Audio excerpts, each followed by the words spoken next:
এখানে আমার কি দোষ বলতো? আমি কি করেছি? মানুষ ভুল করে, এটাই মানুষ ভুল করে। আমাদের ঘরে দেখবেন জ্যান্ত দুটো ভগবান আছে।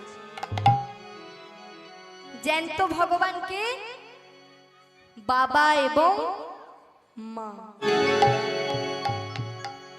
আর বাবা মাকে অশ্রদ্ধা অভক্তি করে কেউ যদি বৃন্দাবনে গিয়ে মোটা মালা পরে বসে থাকে, হা কৃষ্ণ হা রাধে বলে, 100% গ্যারেন্টি ভগবান ওদের দিকে ফিরেও তাকাবে না।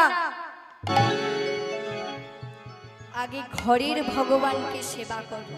যতই যাও না মন্দির মসজিদ, যতই মায়ের পেটে লাথি মেরে বাবার চুলের মুঠি ধরে বের করে দিয়ে